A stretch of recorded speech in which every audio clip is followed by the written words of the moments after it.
If you've ever had a pot of pinto beans that stayed hard, tasted bland, or had a watery broth, I'm going to show you how to fix all of those things. These are creamy, tender, delicious, and I can teach you how to make them just right every single time. Let's cook, y'all. We've got a family to feed. We are making pinto beans, and we are going to be solving all the main problems that happen when you cook a big fat pot of pinto beans. And they kind of boil down to, no pun intended. They boil down to three main problems. They're either watery and the broth doesn't taste very good. The beans themselves are under-seasoned and they're kind of bland. Or the beans are hard and you can't seem to get them soft no matter what you do. So I'm going to tell you how to fix all of those things. And we are going to do it this way. All right, lots of people think that you have to soak your beans overnight, and that prevents a lot of folks from cooking beans from dried. They'll go to the canned. And that's unfortunate because I think that the broth, or the pot liquor if you're Appalachian, the pot liquor tastes way better if you have simmered the beans on the stovetop uncovered. Now, that's not a rule, and I have no scientific evidence to back that up, but I do have generations of experience behind me and quite a few decades of doing it this way, and that's just, what I've discovered. So, you can soak your beans overnight if you plan ahead. I am almost never that organized, so let me tell you the quick, simple way I have found you can take your beans to being ready to cook. All right, 3 cups of beans in my stock pan and a couple of quarts of water. You really only need 3 things to cook a pot of beans. You need beans, you need liquid, and you need salt. That is about 1/3 of a cup of salt. And yes, I said 1/3 of a cup because I am doing what is called the quick brine method. I don't know who calls it that. I call it that. I kind of invented that name. But we're actually brining the beans. Brining is a great trick for cooking all kinds of stuff. You mainly hear about it for chicken or turkey or pork. It works just as well when you're cooking beans. So what we're going to do is bring this up to a boil. We're going to boil it hard for a couple of minutes, and we're going to turn it off. Then we're going to walk away and let it sit for an hour. Then we're going to drain off all that very salty water.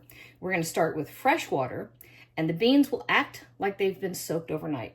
One of my favorite tricks. Okay, I'll be back. I'll show you the next step. Hasn't come to a boil yet, but I wanted to show you something real quick. So the beans that we're making today, I'm going to do the Appalachian soup bean style, which, there's several different styles that are kind of mainstream in America, which I think is kind of cool, and all of them are delicious. But if you are making one of the styles that is not after the broth, right? So if you're going to cook these to use in a different type of preparation, so like, let's say you're making chili, or if you want to make soup, you see this stuff that comes to the top? This is just some of the proteins that come out of the beans, right? Or if you're making like the Mexican style, when you're after a clear broth, just skim that off, right?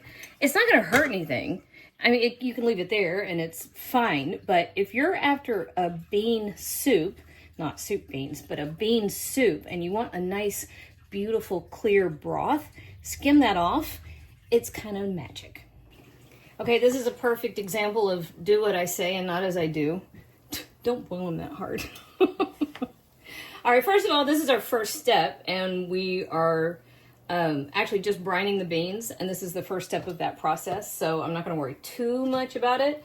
But if you boil your beans, you break them up, and that's not what we want. They're not cooked enough yet for them to break up, so that's okay. Now, we are pushing this hot. That's very hot. We're pushing this to the side, and we're ignoring it for 1 hour. And then we're going to drain off all that super salty water, and we're starting from scratch, and they will be delicious. We are back. I drained all that water off, and I replaced it with cold water.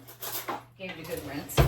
Now, just to make sure that you have rinsed it well enough, give it a stir. You're wanting to agitate your beans just enough to make sure that the salt has released. Much, much better. That is seasoned. It's not salty.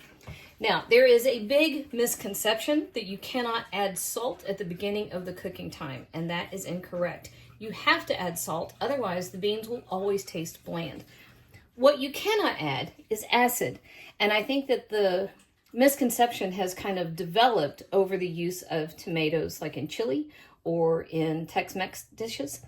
You cannot add acid at the beginning of the cooking time. So, salt, yes. Acid, no. No vinegar, no citrus, no tomatoes, nothing along those lines.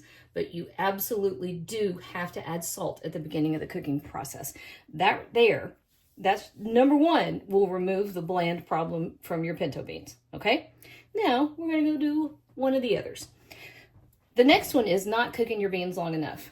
We soaked them. We did the quick soak method. You can soak them overnight. Those are 2 ways. Let me tell you a secret. And you know I like a secret trick. 1/2 teaspoon of baking soda. That's it. Baking soda will help your beans tenderize to a remarkable degree. Do not add more than 1/2 teaspoon of baking soda. Otherwise, it will have a very bizarre little metallic tang to it. You'll just trust me on that. Don't go the wrong way. Then we're going to add 1/2 teaspoon of red pepper flake and 1 teaspoon of black pepper. Now, I am somewhat of a pinto purist. I know folks that add garlic. I know folks that add bay leaf. I'm not one of them. When I was growing up, my mother simply added bacon grease and whole onions. Just like that. These are small, so I put in 2. But Mom would just drop an onion in the pot with some bacon grease, and that's the way it went. I don't like it any other way. I mean, sure, if I'm making other dishes, I will absolutely do it a million other ways. But this is just kind of the old school Appalachian way. Now, in this case, I am going to do something a little bit different. I am adding smoked ham hocks. So these are just ham hocks. We're going to sit them down in here and let these simmer, because this pot of beans will simmer for at least 1.5 hours and probably closer to 2 hours. And by the time this is done, we're going to pull these ham hocks out, shred them, and add that back to the pot. Because we're going to take care of one of the final problems that people come across, is when your pinto beans are watery, okay? So this is going to come back up to a boil. We're going to reduce it to a simmer. We're going to keep it at a low simmer, and we're going to simmer it uncovered. Don't cover your beans. The more that the water evaporates, the richer and more fabulous and unctuous that bean broth gets. You may have to add a little more liquid to the pot. That's okay. Don't worry about it. But the ham hock, the onion, those peppers, the beans themselves are all going to come together and make something incredible. We're going after old school Appalachian pot liquor here, and that stuff is going to be worth drinking out of a teacup, okay? Now it's just a matter of patience. We're going to give it about 1.5 hours to 2 hours. Bear a simmer that we can get, and that's all we have to do. All right, see this? Perfect, except it's boiling too hard. Don't boil your beans. You'll break them all apart. This is what we're after. We're just going to let it simmer. We're in the home stretch.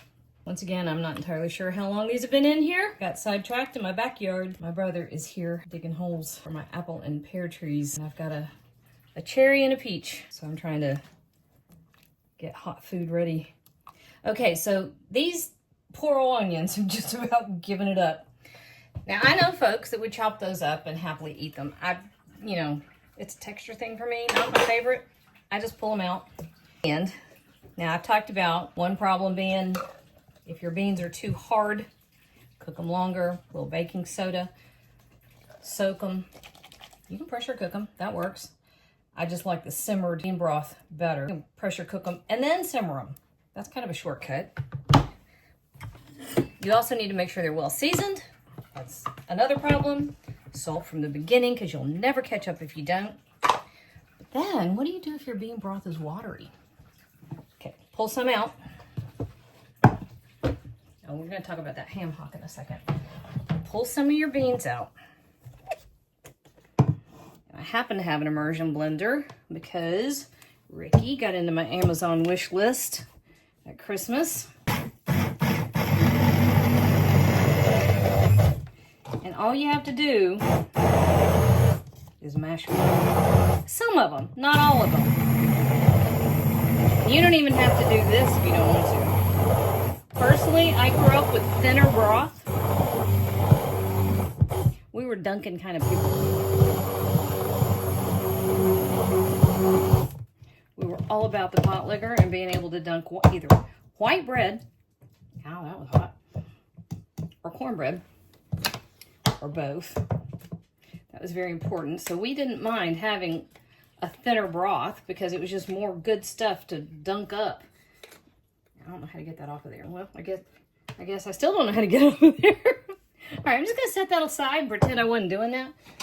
Okay, but if you want thicker broth, you've now made kind of a puree, right? And this just goes right back in the pot. And that helps kind of tighten up the rest. Now those beans were just barely done enough. I actually would prefer them have a few more minutes, which is fine because we're going to bring it back up. And I've got cornbread in the oven. And also, I pulled out my ham hocks. Now I gotta say, by the time you pull off the fat and the skin and the bones, there's not much left when you're dealing with a smoked ham hock. Most of the time, there's not much left. And this time in particular, there was even less than normal. So I only got that little bit. That was some stingy ham hocks. But I let it cool. I shredded it up. And that just goes in the pot. So this is going to come up to a boil one more time. We're going to bring it to a simmer. We're waiting on our cornbread, so I think we got, 12 minutes. Okay? We are on the final stretch. All right, we are finally here. And look, magic cornbread just appeared. Okay, it wasn't magic, I made it. Fine. But there is kind of a thing. You got to figure out what you want to dip your corn, or what you want to dip in your bean. Around here, cornbread or white bread. I hate to admit it. I'm a white bread girl. White bread, onion, hot sauce. Long live the bean barn. If you know, you know. Boy, that's being local. There we are, y'all. Perfect pinto beans that have the right consistency to the broth. Absolutely loaded with flavor. Oh. Tender, creamy, and perfect. That's all you need. That is a perfect pot of pinto beans. And if you like straightforward, easy comfort food, we do a lot of that around here. Make sure you hit like and subscribe and come back often. Are you helping? You're doing a really good job.